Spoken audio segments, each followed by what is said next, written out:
আচ্ছা, এরপরে আসি 2 নম্বর example.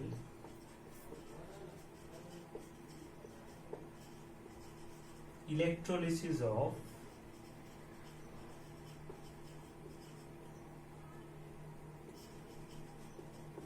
aqueous solution of NaCl, অর্থাৎ সোডিয়াম ক্লোরাইডের জলীয় দ্রবণের যদি আমরা তড়িৎ বিশ্লেষণ করি তাহলে কি হবে। তাহলে এখানে কি কি জিনিস, একটা হচ্ছে ইলেকট্রোড, আর একটা হচ্ছে ইলেকট্রোলাইট। কোনটা কি আমি আসছি। ইলেকট্রোড হচ্ছে এখানে আমরা নিচ্ছি ক্যাথোড এবং অ্যানোড, ক্যাথোড এবং অ্যানোড দুটোই নিচ্ছি আমরা গ্রাফাইটের তড়িৎদ্বার, এবং ইলেকট্রোলাইট অবশ্যই বুঝতে পারছো এখানে এক্ষেত্রে হচ্ছে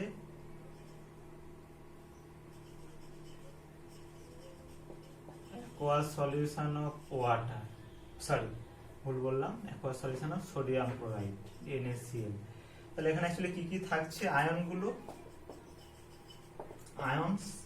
তাহলে NaCl ডিসোসিয়েট করবে, ডিসোসিয়েট করলে হবে Na plus plus Cl minus, এবং তার সঙ্গে থাকবে আমার আনডিসোসিয়েটেড ওয়াটার।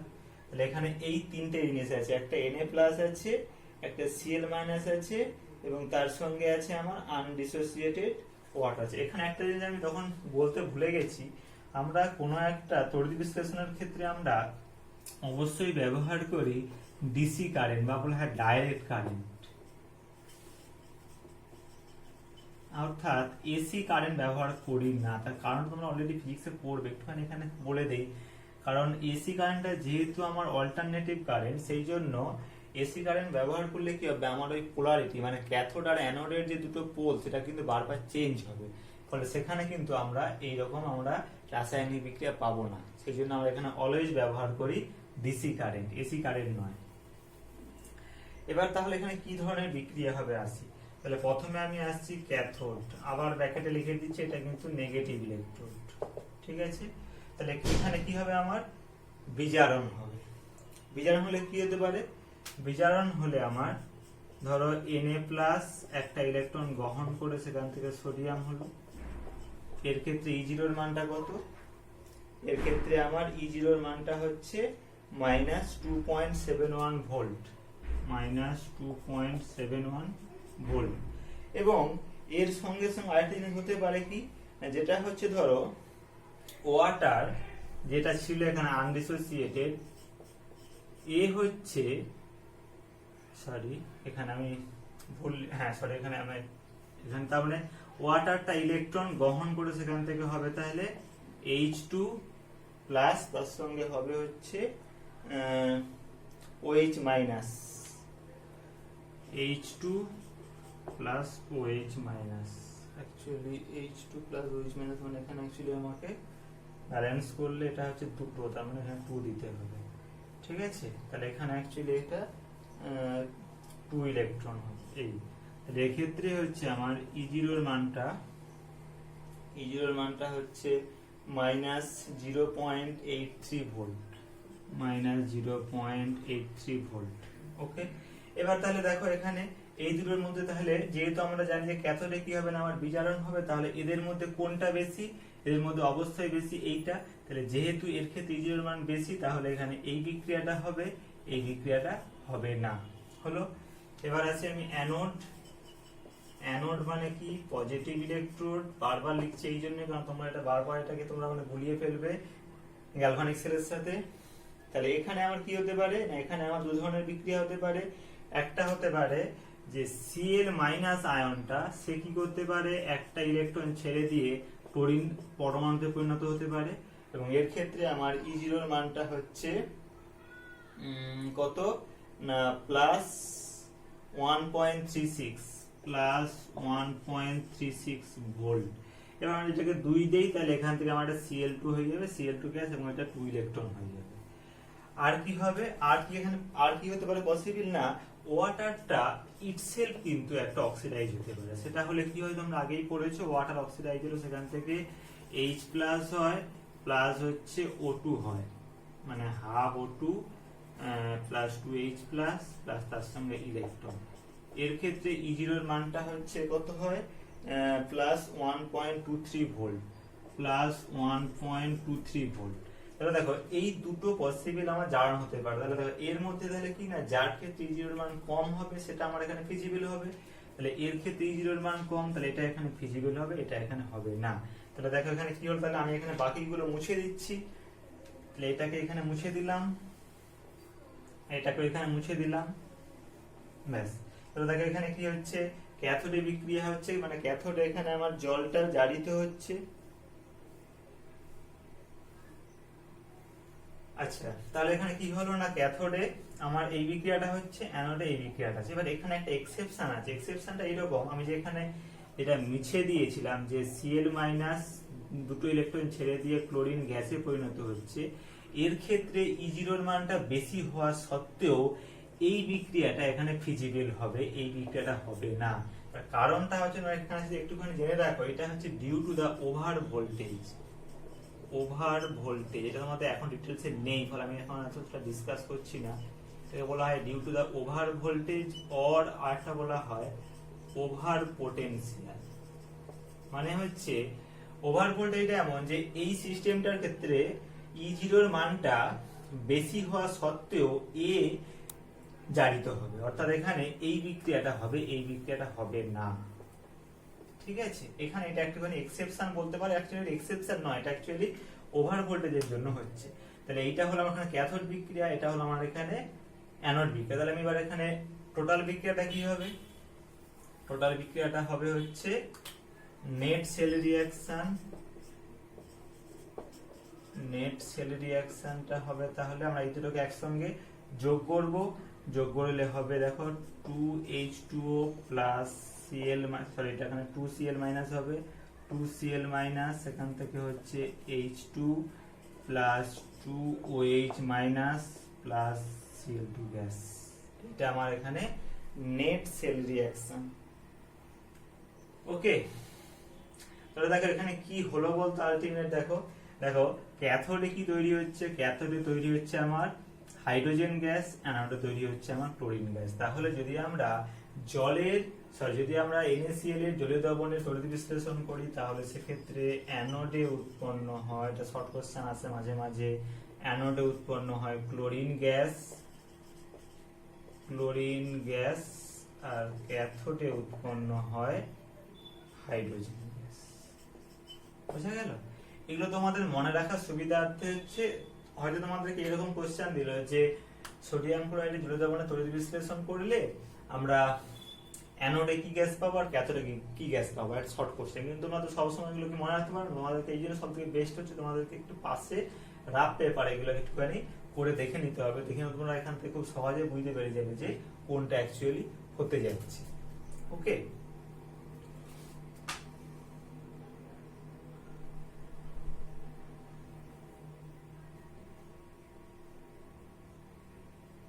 আচ্ছা এখানে আরেকটা জিনিস একটুখানি এখানে করে দিই, বলে দিই। দেখো তোমাদের এই যে নেট সেল রিঅ্যাকশনটা হলে কিছু বলতো, এখানে আমার OH মাইনাস আয়ন তৈরি হচ্ছে।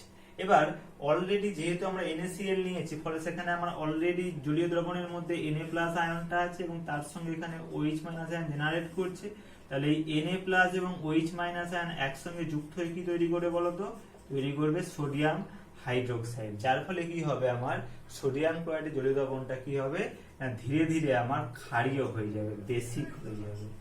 অর্থাৎ due to the electrolysis of aqueous solution of NaCl, the solution becomes alkaline। কেন না, যেহেতু এখানে আমার দ্রবণের মধ্যে ক্রমশ NaH এর পরিমাণটা বাড়তে থাকে। ওকে, আচ্ছা তোমাদের এখানে আরো বেশ কিছু এক্সাম্পল আছে, তোমরা সেগুলো একই রকম ভাবে দেখবে, এগুলো আমি আর বেশি ডিসকাস করছি না। আমি আর একটা এক্সাম্পল এখানে বলে দিচ্ছি, সেটা হচ্ছে যে এই যে আমরা বললাম electrolysis of aqueous solution of NaCl, আর একটা হচ্ছে electrolysis of molten state of NaCl। মানে এদের মধ্যে পার্থক্যটা হচ্ছে কি, এক জায়গায় নিচ্ছি আমরা সোডিয়াম ক্লোরাইডের জলীয় দ্রবণ, আর একটা নিচ্ছি আমরা সোডিয়াম ক্লোরাইডের গলিত অবস্থা। ইলেকট্রোলিসিস অফ মল্টেন সোডিয়াম ক্লোরাইড, মানে NaCl এর আমরা জলীয় দ্রবণ গলিত অবস্থা নিচ্ছি। এবার এখানে কি কি নেবো, এখানে তাহলে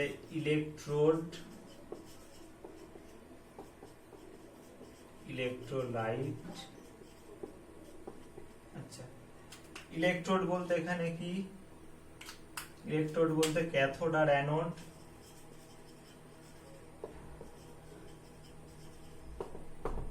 আচ্ছা, এখানে ক্যাথোড নেওয়া হয় যেটা, সেটা হচ্ছে যে আয়রন নেওয়া হয়, আয়রনের পাত, আর অ্যানোড নেওয়া হয় হচ্ছে গ্রাফাইট।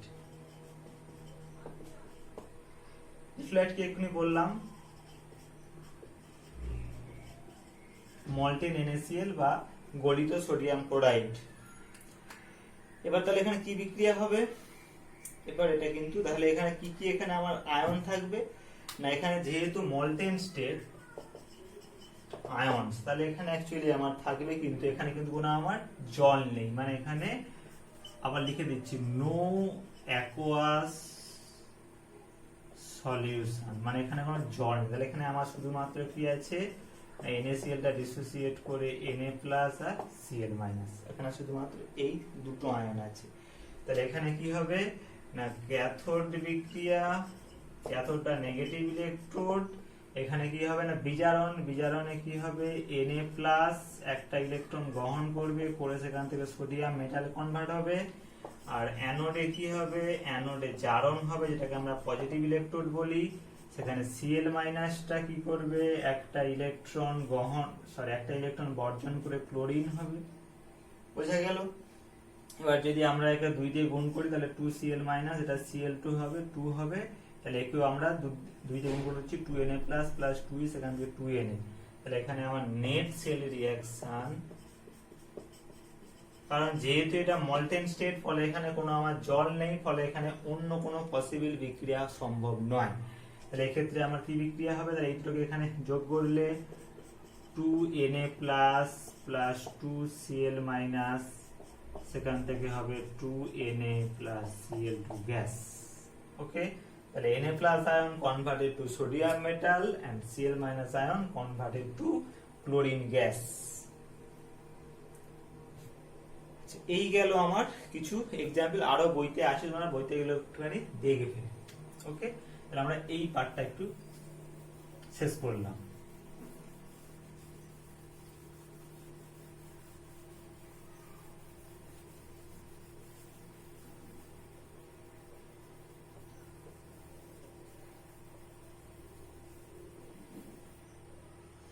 ওকে, এরপরে আমরা আসি অ্যানাদার পার্ট।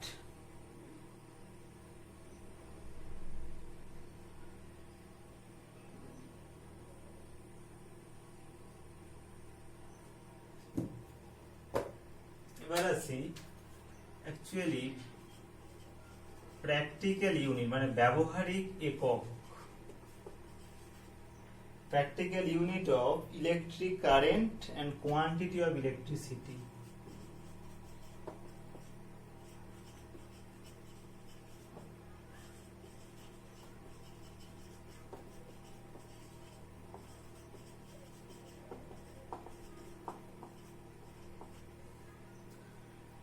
অর্থাৎ তড়িৎ আধান এবং কি পরিমাণ তড়িৎ প্রবাহিত হচ্ছে তার এককগুলো কি কি, আমি এখানে স্টেপ বাই স্টেপ আসছি। ফার্স্ট হচ্ছে unit of electric current.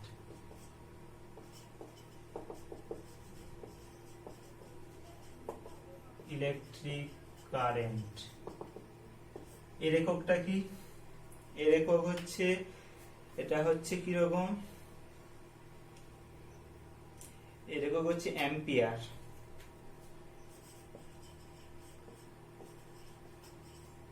Ampere, আচ্ছা সরি, অ্যাম্পিয়ার। আচ্ছা, অ্যাম্পিয়ারটা কি জিনিস, অ্যাম্পিয়ারটা হচ্ছে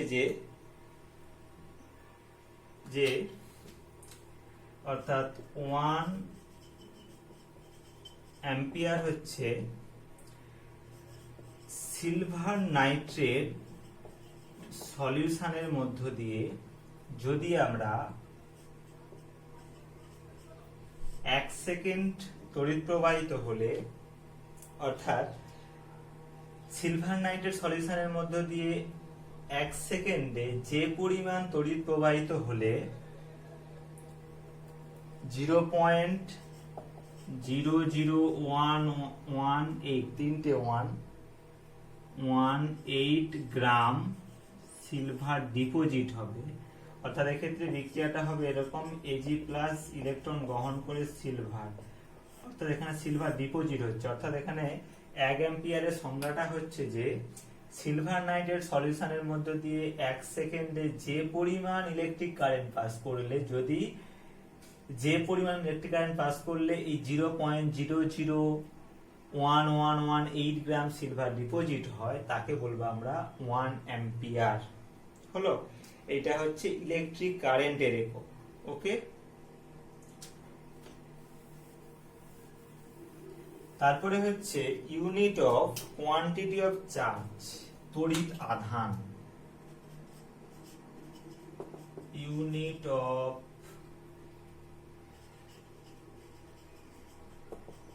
কোয়ান্টিটি অফ চার্জ, বা বাংলা হচ্ছে তড়িৎ আধান। এগুলো তোমরা ফিজিক্সে আরো তোমরা ভালো করে ডিটেইলসে পড়বে। এর একক কি না, এর একক সবথেকে ছোট একক হচ্ছে কুলম্ব, COULMB, কুলম্ব। কুলম্বটা কি, সরি কুলম্ব, LOMB, কুলম্ব। আচ্ছা, কুলম্বটা কি জিনিস না, কুলম্বটা হচ্ছে এরকম যে, আবার ওই বলছি যে সিলভার নাইট্রেট সলিউশনের মধ্য দিয়ে যে পরিমাণ তড়িতাধান প্রবাহিত হলে আমার 0. মানে অ্যাকচুয়ালি ক্যাথোডে হবে, ক্যাথোডে 0.1118 গ্রাম সিলভার ডিপোজিট করবে, সেই তড়িতাধানের পরিমাণকেই বলবো আমরা 1 কুলম্ব। আবার বলছি, সিলভার নাইট্রেট সলিউশনের মধ্য দিয়ে বা সিলভার নাইট্রেটের জলীয় দ্রবণের মধ্য দিয়ে যে পরিমাণ তড়িৎ আধান প্রবাহিত হলে ক্যাথোডে 0.00118 গ্রাম সিলভার ডিপোজিট হয়, তাকেই বলবো আমরা 1 কুলম্ব। ওকে, কুলম্ব আর একটা এর একক হচ্ছে, এইটা সব থেকে ছোট একক, স্মলেস্ট ইউনিট। অর্থাৎ আধানের সব থেকে ছোট একক হচ্ছে কুলম্ব, অর্থাৎ 1 কুলম্ব হচ্ছে সব থেকে ছোট। এর আরেকটা বড় একক আছে, এটা হচ্ছে ফ্যারাডে। এটা হচ্ছে 1 ফ্যারাডে সমান 96,500 কুলম্ব। কুলম্বকে বড় হাতে সি দ্বারা নোট করা হয়। এটা কি না, তাহলে এটা হচ্ছে যে 1 ফ্যারাডে সমান 96,000। এটা হচ্ছে বলে দেই, 1 ফ্যারাডে মানে হচ্ছে, এটা হচ্ছে যে সেই পরিমাণ তড়িতাধান, যে পরিমাণ তড়িতাধান প্রবাহিত করলে কি হবে না, 1 গ্রাম তুল্যাঙ্ক বা 1 গ্রাম ইকুইভ্যালেন্ট কোন মেটাল ডিপোজিট করবে। অর্থাৎ আমি যদি বলি যে সিলভার নাইট্রেট সলিউশনের মধ্য দিয়ে যে পরিমাণ তড়িৎ আধান প্রবাহিত করলে 1 গ্রাম তুল্যাঙ্ক সিলভার ডিপোজিট হবে, তাকেই বলবো আমরা 1 ফ্যারাডে, এবং তার মানটা হচ্ছে 96,500 কুলম্ব।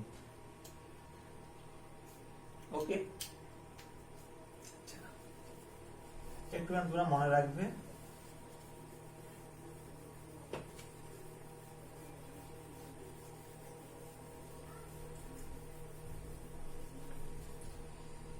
এরপরে আসি ফ্যারাডের সূত্র বা ফ্যারাডেজ ল। তোমরা এটা অলরেডি পড়েছো বা পড়বে মানে ফিজিক্সে, তাও এখানে একটুখানি বলে দেই। ফ্যারাডেজ ল অফ ইলেকট্রোলিসিস। অর্থাৎ ইলেকট্রোলিসিস মানে কি, এখানে আমরা কোনো একটা তড়িৎ বিশ্লেষ্য দ্রবণের মধ্যে যদি আমরা তড়িৎ প্রবাহ পাঠাই, তাহলে সেখানে আমার রাসায়নিক বিক্রিয়া হবে। তাহলে আমরা কি পরিমাণ তড়িৎ পাঠালে কি পরিমাণ রাসায়নিক বিক্রিয়া হয়, মানে কি পরিমাণ আমার পদার্থ উৎপন্ন হবে, সেই সংক্রান্ত ফ্যারাডের দুটি সূত্র আছে। ফার্স্ট হচ্ছে ফ্যারাডেজ ফার্স্ট ল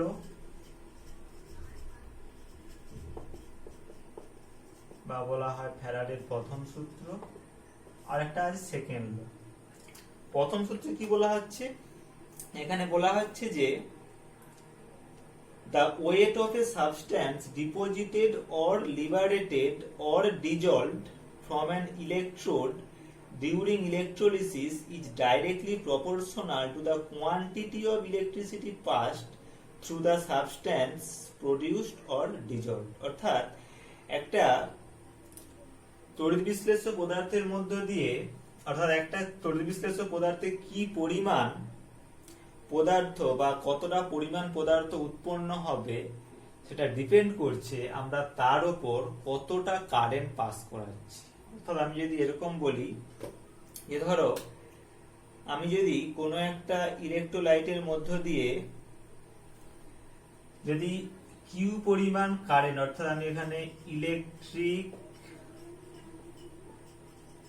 কারেন্ট পাস করাচ্ছি, যদি কিউ পরিমাণ কারেন্ট পাস করানো হয় এবং তার ফলে যদি আমার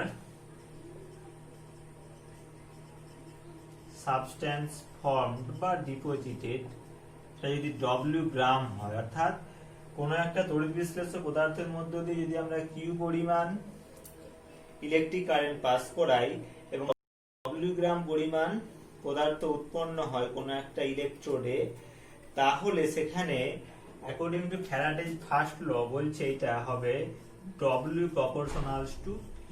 অর্থাৎ আমরা যত বেশি পরিমাণ তড়িৎ পাস করাবো তত বেশি পরিমাণ সাবস্টেন্স উৎপন্ন হবে। তাহলে এখান থেকে আমরা বলতে পারি W সমান একটা কনস্ট্যান্ট Z ইনটু Q। ঠিক আছে, এইখানে এই জেডটাকে বলা হয় হচ্ছে একটা কনস্ট্যান্ট এবং যার নাম হচ্ছে electrochemical equivalent. Z this is a constant term, নাম হচ্ছে ইলেকট্রোকেমিক্যাল ইকুইভ্যালেন্ট। ওকে,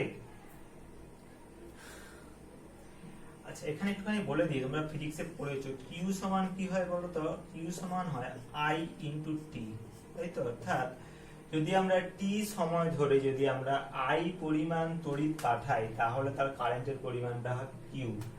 সেখান থেকে আমরা বলতে পারি ডব্লিউ সমান Z into I into T. এইটা হলো আমার ফ্যারাডের প্রথম সূত্র, ফার্স্ট ল।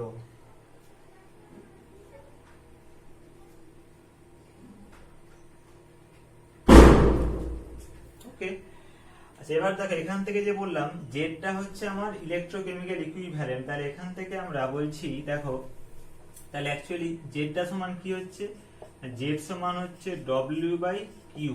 তাহলে দেখো যদি ডব্লিউ সমান তাহলে ধরো যদি আমি এরকম করি যে কিউ সমান যদি 1 হয় তাহলে কি হবে বলতো, জেড সমান ডব্লিউ। অর্থাৎ কিউ সমান 1 মানে কি, কিউটা কি এখানে অ্যাকচুয়ালি কিউটা হচ্ছে যে আমরা কি পরিমাণ তড়িৎ আধান তার মধ্যে দিয়ে পাস করাচ্ছি, অর্থাৎ কোয়ান্টিটি অফ চার্জ। কিউটা হচ্ছে আমি এখানে লিখছি, এটা ইলেকট্রিক কারেন্ট লেখা সবথেকে বেস্ট হবে কোয়ান্টিটি অফ চার্জ, কি পরিমাণ তড়িৎ পাঠাচ্ছি, কি পরিমাণ সরি কি পরিমাণ আধান পাঠাচ্ছি, কোয়ান্টিটি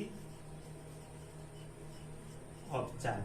এবার দেখো যদি আমরা কিউর মান যদি 1 হয় তাহলে কি হবে না, সেক্ষেত্রে আমার হবে জেড সমান ডব্লিউ। অর্থাৎ কিউর এখানে অ্যাকচুয়ালি একক কি হবে, কুলম। এখানে আমরা পড়লাম যে কোয়ান্টিটি অফ চার্জের এককটা হয় কুলম। অর্থাৎ যদি আমরা 1 কুলম যদি আমরা কারেন্ট পাস করাই তাহলে সেক্ষেত্রে আমার যে পরিমাণ পদার্থ উৎপন্ন হবে, যদি আমার ডব্লিউ গ্রাম পদার্থ উৎপন্ন হয় সেটাই তার হচ্ছে ইলেকট্রোকেমিক্যাল ইকুইভ্যালেন্ট। অর্থাৎ কোনো একটা ইলেকট্রোলাইট সাবস্ট্যান্সের মধ্য দিয়ে যদি আমরা 1 কুলম তড়িৎ পাঠাই তাহলে সেক্ষেত্রে যে পরিমাণ পদার্থ উৎপন্ন হবে তাকেই বলা হচ্ছে তার ইলেকট্রোকেমিক্যাল ইকুইভ্যালেন্ট। তাহলে এর একক কি হবে, আচ্ছা ডব্লিউ এর একক কি হয় গ্রাম, এর একক কি হয় কুলম। তাহলে জেড এর একক হবে ইউনিট অফ জেড, এটা হচ্ছে হবে গ্রাম পার কুলম। ওকে,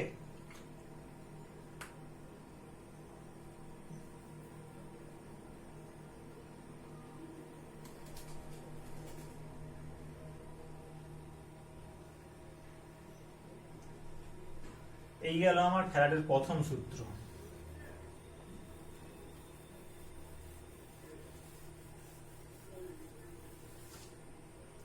এরপরে আসি ফ্যারাডের সেকেন্ড ল, দ্বিতীয় সূত্র। এখানে কি বলা হচ্ছে? এখানে বলা হচ্ছে যে when the same quantity of electricity is passed through different electrolytes, the amount of substances liberated at different electrodes are proportional to their chemical equivalents or equivalent mass. অর্থাৎ যদি আমরা বিভিন্ন তড়িৎ বিশ্লেষ্য পদার্থের মধ্য দিয়ে যদি আমরা একই পরিমাণ তড়িৎ পাঠাই, তাহলে সেখানে কি পরিমাণ পদার্থ উৎপন্ন হবে সেটা ডিপেন্ড করছে তার ইকুইভ্যালেন্ট ওয়েট কত বা তার তুল্যাঙ্ক ভার কত। অর্থাৎ এর সহজে হচ্ছে, ধরো আমি ধরলাম দুটো আমরা ইলেকট্রোলাইট নিয়েছি, ধরো একটা এ নিয়েছি, একটা ধরো বি নিয়েছি। এই দুটো আমরা ইলেকট্রোলাইট নিয়েছি এবং এর মধ্যে দিয়ে আমরা সমান পরিমাণ কারেন্ট পাস করাচ্ছি, এবং ধরো যার ফলে আমার এ উৎপন্ন হলো W1 গ্রাম আর বি উৎপন্ন হলো W2 গ্রাম। ওকে, এবং যদি তুল্যাঙ্ক ভার বা ইকুইভ্যালেন্ট ওয়েট যদি E1 হয় এবং এর যদি E2 হয়, তাহলে অ্যাকর্ডিং টু ফ্যারাডের সেকেন্ড ল বলছে W1 proportionals to E1 এবং W2 proportionals to E2, মানে সহজে বললে W proportionals to E। অর্থাৎ যার গ্রাম তুল্যাঙ্ক যত বেশি সে তত বেশি পরিমাণ উৎপন্ন হয়, বা এখান থেকে বলতে পারো যে W1 by W2 সমান E1 by E2। এইটা হচ্ছে ফ্যারাডের সেকেন্ড ল এর ম্যাথমেটিক্যাল ফর্ম। ওকে।